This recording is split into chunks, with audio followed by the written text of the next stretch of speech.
Students, welcome back to one more video. आज की इस क्लास में हम स्टार्ट करने वाले हैं फ्यूल सेल। अब फ्यूल सेल क्या होता है ये समझते हैं।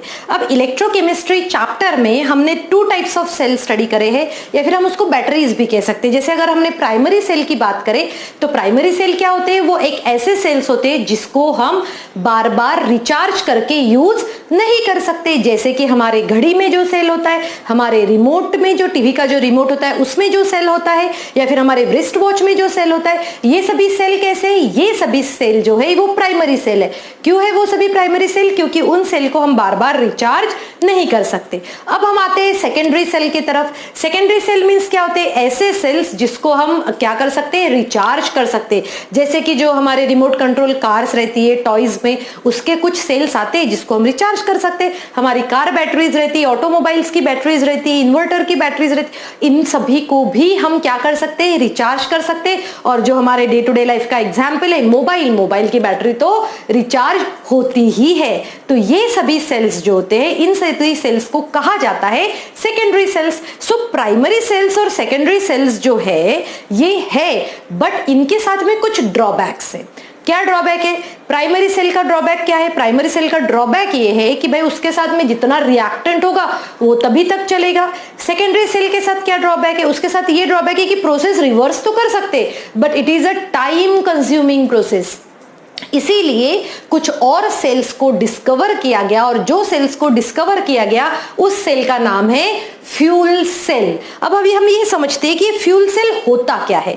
फ्यूल सेल क्या होता है? फ्यूल सेल एक ऐसा डिवाइस होता है, fuel cell is a device which converts fuel cell is a device which converts chemical energy of a fuel, chemical energy of a fuel into electrical energy.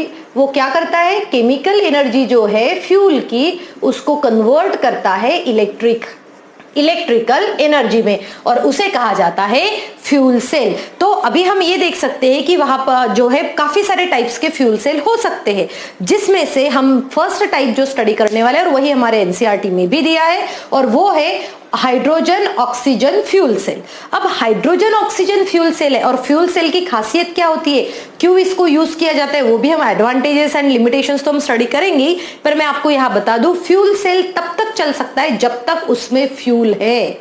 It means वो long time के लिए भी चल सकता है। तो चलो अभी हम देखते हैं। सो ये हमारा सेटअप है हाइड्रोजन ऑक्सीजन फ्यूल सेल का।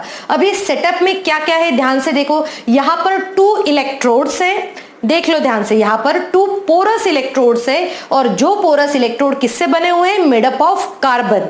और इन पोरस इलेक्ट्रोड्स में साथ में कैटालिस्ट भी, जैसे प्लैटिनम और पैलेडियम जो है उसको फाइनली डिवाइड करके इस पोरस इलेक्ट्रोड में भी क्या करते हैं, ऐड कर देते हैं, ताकि उसकी जो केमिकल रिएक्टिविटी है उसको एनहांस कर सके। सो जो यहाँ पर हमारे पास 2 इलेक्ट्रोड है, एनोड और कैथोड। फिर आप देखोगे इन 2 इलेक्ट्रोड के बीच में एक कंपार्टमेंट है, उस कंपार्टमेंट में हमने यूज किया हुआ है NaOH। आप KOH भी यूज कर सकते हैं, तो हमने NaOH यूज किया है। और साथ में ही आप यहां पर देखोगे कि ये 2 और कंपार्टमेंट है इसमें। इट मींस फ्यूल सेल जो मेडअप ऑफ है ये 3 कंपार्टमेंट से बना हुआ है। एक कंपार्टमेंट ये है, एक मिडिल कंपार्टमेंट है, और लास्ट वाला ये कंपार्टमेंट है।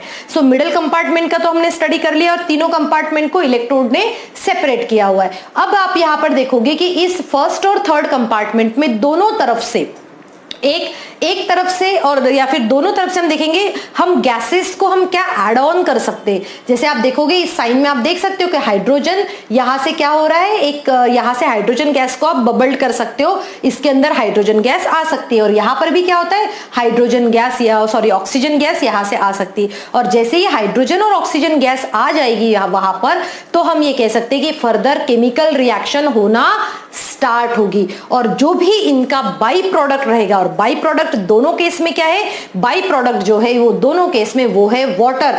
जो वाटर को हम ये जो हमें डाउनवर्ड आउटलेट जो हमने बनाए हैं इस तरह, यहां से वो वाटर क्या हो जाता है, रिमूव हो जाता है। ये होता है फ्यूल सेल का कंस्ट्रक्शन।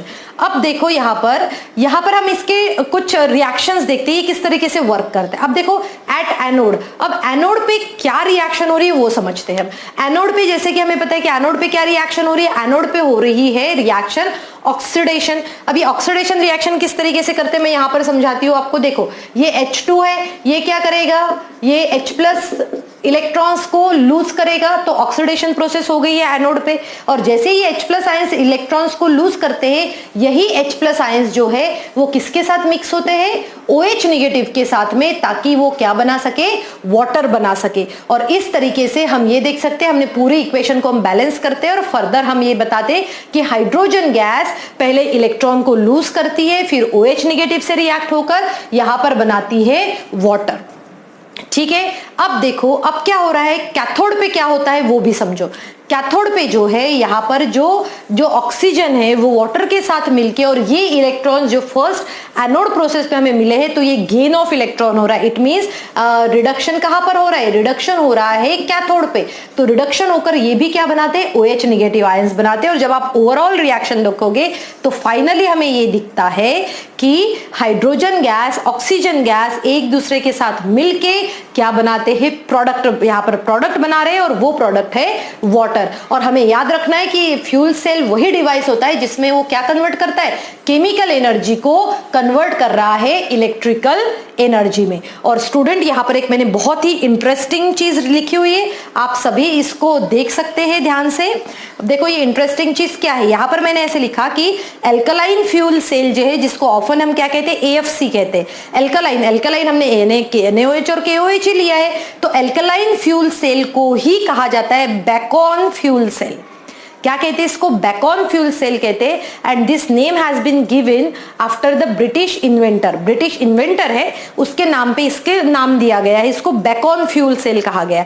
और ये जो बेकन फ्यूल सेल है ये यूज्ड होता है स्पेस शटल में, यूज किया गया था जब मून पे एक्सप्लोरेशन किया गया था। ठीक है, जब मून पे गए थे तब एक्सप्लोर करने के लिए वहां पर कौन सा फ्यूल सेल यूज किया था, अल्कलाइन फ्यूल सेल। और ये सब नासा ने कब किया था, 1960 में किया था। तो ये बहुत इंटरेस्टिंग चीज है फ्यूल सेल से रिलेटेड। सो आई होप आपको इसका कंस्ट्रक्शन, किस तरीके से फ्यूल सेल होता है, उसमें रिएक्शंस किस तरीके से इन्वॉल्व होती है, डेफिनेशन क्या होती है, ये आपको अच्छे से समझ में आ गया है। चलो अब हम देखते हैं कि फ्यूल सेल के क्या क्या एडवांटेजेस है और साथ में ही क्या क्या लिमिटेशंस है।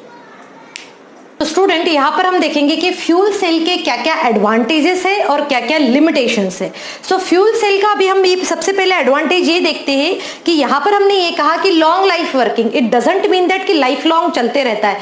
Long life working it means जब तक आप उसको फ्यूल का सप्लाई करते रहोगे तब तक वो जो फ्यूल सेल है वो कंटिन्यूअसली वर्क करते रहेगा। इट मीन्स हमने कहा long life working till the fuel is supplied.